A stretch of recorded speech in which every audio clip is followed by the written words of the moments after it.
dystrakcje i po prostu cholera założymy te skrzydła i polecimy dalej, naprawdę. Zrobimy to. I to brzmi strasznie. W sensie ja potrzebuję nowego copywritera Okay, tutaj. so what was number Więc one? co było numer 1?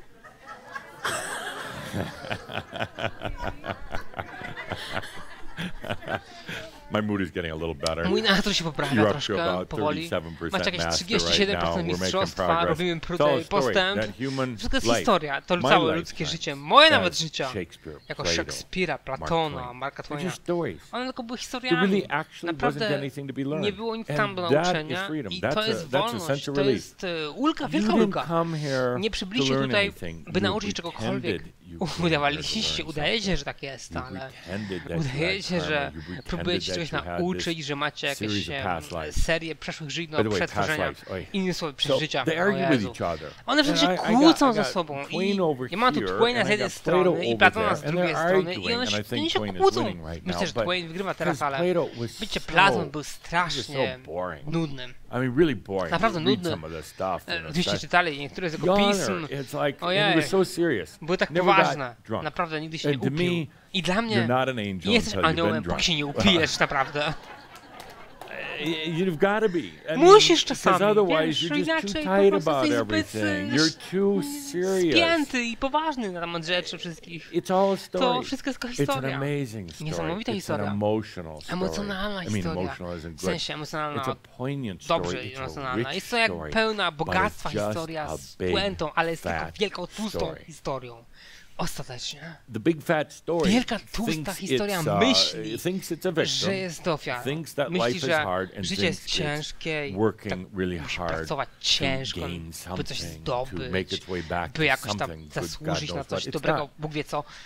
Tak nie jest. Mistrz po prostu siedzi sobie i obserwuje Platona na przykład.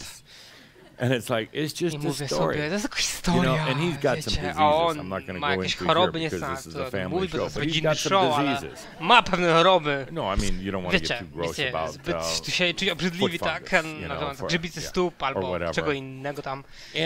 I on mówi sobie, ojej, cały czas ma tą chorobę i myśli, że to jest jakiś wielki rodzaj lekcji od kosmosu, a ja mu wciąż mówię, hej, Plat, to nie tak, ty po prostu masz tam grzyba na stopach, może sobie umyjesz je mydłem i wodą, wiesz, to działa cuda. A on jest filozoficzny, nie próbuje wymyśleć, co tam wszechświat próbuje powiedzieć i co jest dualne i nie w tym grzybie. Ojej, mówię. To jest tylko... to jest tylko... opowieść, taka historia. Tyle, no. Nie myśl o tym tyle. Wasze ludzkie życie naprawdę łapiecie się w nich i one same w sobie są takie poważne w tym wszystkim. Stają się tak upoważnione, by być tej tożsamości. Bądźcie mistrzem przez chwilę. Naprawdę jesteście teraz na ławce, w parku, jako mistrz, czy gdziekolwiek tam. I po prostu spójrzcie na tę historię przez chwilę. Macie te ludzkie historie, historię walki może, historię bycia może psem, albo że nikt was nie rozumie. To tylko historia, okej? Człowieku, przestań na chwilę się martwić i zrozum. To jest tylko wszystko historia. Nie ma końca w tym wygrywania czy przegrywania. Po prostu to jest jedna wielka, tłusta historia. I gdy mistrz jakby to zrozumie i przekaże człowiekowi, pozwoli człowiekowi wiedzieć, to już się robi bez znaczenia. Nie masz wyścigu w tym, nie próbujesz zasłużyć wrócenia do niebios, cokolwiek tam do domu. Mistrz po prostu może usiąść, wziąć głęboki oddech i napić się łyka kawy albo cokolwiek tu jest w tym kubku i po prostu patrzeć na te wszystkie swoje przeszłe i przyszłe życia. Pamiętacie? Przyszłe życia. Wszystko jest tylko wielka, tłusta historia, sobie mówicie. I co robicie, to humanizujecie to, jakby mówicie sobie, czego dziś chcę doświadczyć, co chcę oglądać, co odegram na swojej ludzkiej 5K systemie, scenie. Co chcę oglądać w kompasji i miłości oczywiście, ale czego chcę doświadczyć, nie próbując wchodzić w interferencję, nie zmienić tego, mówiąc, to jest tylko wielka, tłusta historia i tyle. kiedy człowiek zaczyna czuć tego rodzaju świadomość, kiedy naprawdę zaczyna sobie zdać sprawę z tego, zdaje sobie sprawę, że cały ten czas myślał, że jest obserwowany przez taką wyższą istotę, wiecie, jakichś bogów, czy wielu innych istot bogów, półbogów, półbogów, i boginie i wszystko to inne. Wiecie, to jest nawet zabawna gra. Człowiek myśli, że jest obserwowany cały czas przez coś. I to jest niemal jak rodzaj występu przed bogami. To życie. Patrzcie na mnie, jestem ofiarą, patrzcie na mnie. Jestem urodzony inwalidą, patrzcie na mnie, jestem głupi, patrzcie na mnie. Jestem na mojej duchowej ścieżce. To jest jakbyście w teatrze, zawsze myślicie, że to jest jakiś występ przed kimś, ale gdy człowiek usłyszy od mistrza, hej, to jest tylko wielka, tłusta historia i tyle, bez znaczenia, zamknij się, ja już się nie oglądam większość czasu, bo to jest cholernie nudne, co robisz, to jest po prostu powtórka na powtórką, po prostu powtórka z ostatniego życia i ostatniego przed nim, naprawdę już się nie oglądam, mam to gdzieś. Mam to gdzieś Platon, okej, dobra, jesteś znany, ale mam to gdzieś. To jest jak oglądacie PBS, wiecie? Oglądacie jakby tego Platona. Mówicie sobie, naprawdę ludzie to patrzą i chyba zmienię kanał. Koldra mówi na jakiś rodzaj romantycznej komedii, czy coś takiego. Po prostu obejrzę coś sensownego, zabawnego, tak? Bo to wszystko jest tylko jedną wielką, tłustą historią. I tyle. Weźcie głęboki oddech, mistrzowie. Macie już 47%, niemal doszliśmy do połowy. Myślę, że z Mirab możemy teraz tą skalę jeszcze podbić. Weźcie głęboki oddech, porządny oddech. Drodzy mistrzowie, zmieńmy kanał, żartobliwie mówiąc, na historię tego życia, ludzką historię. Czy jest to western? Czy jest to rodzaj bang bang, zastrzel wszystkich, w białym, czarnym kapeluszu, scenariusz, start sił, czy to jest życie takiego westernu, czy może wasze życie jest jak rodzaj science fiction z obcymi. Tak, pewnie większość z nas jest. Czy to jest po prostu kolejny rodzaj pułapki umysłu, ojej, co się dzieje, obce istoty i w ogóle rzeczy z wielu wszechświatów i multiversum i ludzie walczą przez to wszystko. Nagle mając przed sobą wielkiego obcego, po tym jak was pokonał wiele razy, że jest wasze życie wielkie science fiction? Czy może wasze życie jest jedną z tych, jak tam je nazywacie, rodzaju łamaczy serc z przekazem, wiecie, miła osoba idzie tam, świat kopią mu tyłek, ta miła osoba mówi, ojejku, jak sobie poradzić i nagle w końcu odnajduje prawdziwą miłość albo coś i wszyscy płaczą i muzyka gra. Czy takie jest wasze życie? Jeśli jest, to jest tylko wielka, tłusta historia, przykro mi. I tyle. Czy może wasze życie jest jedną z tych, wiecie, stacji z wiadomościami na żywo, które ogląda czasami, macie te wszystkie tam biurka, ludzie przy biurku siedzą i przez godziny i godziny po prostu się kłócą ze sobą na temat jakiegoś czegoś, nie dochodzą donikąd i wciąż się kłócą i argumentują i tak dalej, bardzo szybko nienawidzą siebie wszyscy nawzajem.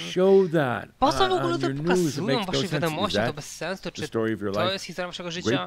Wielkie biurko, przy którym wszyscy się kłócą i nikt naprawdę nic nie dochodzi. Czy to jest historia waszego życia? Czy może historia waszego życia jest bardziej jak nazywacie kreskówka animowana.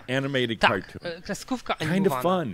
Jakby zabawna, jakby lekkie, nikt naprawdę się nie krzywdzi tym, bo nie są ludźmi, są tylko kreskówkami. Czy to nie jest niesamowite, jak to stworzono?